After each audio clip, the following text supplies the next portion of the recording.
So guys, Ritesh Deshmukh ने कहा वैभव को कि तुम सिर्फ अरबाज के कंफर्ट जोन के हिसाब से गेम खेलते हो, जिसके साथ लगाई फटकार सभी घर वालों की। तो चलिए जानते हैं आखिर रितेश ने ऐसा क्यों कहा। सो गाइस, वीकेंड के वार पर रितेश देशमुख ने बीबी फार्म हाउस वाले टास्क का मुद्दा उठाया और फिर कहा कि जैसा हमने पहले राउंड में देखा कि वैभव और अरबाज इन दोनों के बीच में हमें थोड़ी बहुत धक्का मुक्की देखने को मिली, मगर वैभव उस टास्क के अंदर सिर्फ अरबाज के कंफर्ट जोन के हिसाब से ही खेल रहा था ताकि उसको कुछ चोट न लगे। जिसके बाद फिर वैभव कहता है कि सर मैंने ट्राई किया था कि मैं भी दूध कलेक्ट करूं, मगर अरबाज मुझे धक्का दे रहा था और मैं उसके साथ हाथापाई नहीं करना चाहता था। जिसके बाद फिर रितेश कहते हैं कि तुम ही सिर्फ सोचते हो और ऐसा अरबाज बिल्कुल भी नहीं सोचता। जिसके बाद फिर वैभव कहता है कि शायद उसकी गेम कुछ अलग होगी। जिसके बाद फिर रितेश राउंड 2 पर आते हैं और कहते हैं कि राउंड 2 में जब निक्की खुद दूध कलेक्ट नहीं कर रही थी तो उसने ट्राई किया कि अब मैं दूसरों का दूध गिराऊंगी, और फिर निक्की तो निक्की है, उसने फिर सोचा कि मैं क्यों रेड बॉक्स के अंदर रहूं, मैं तो निक्की हूं, मैं बाहर भी निकल सकती हूं। इसके बाद फिर मजबूरन भी घर वालों को निक्की के जैसे ही गेम खेलना पड़ा और फिर वो टास्क यहीं पर ही रद्द हो गया।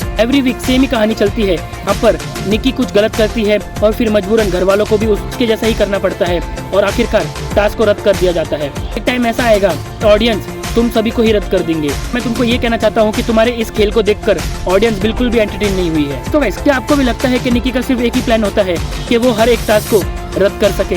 हमें कमेंट करके जरूर बताइए।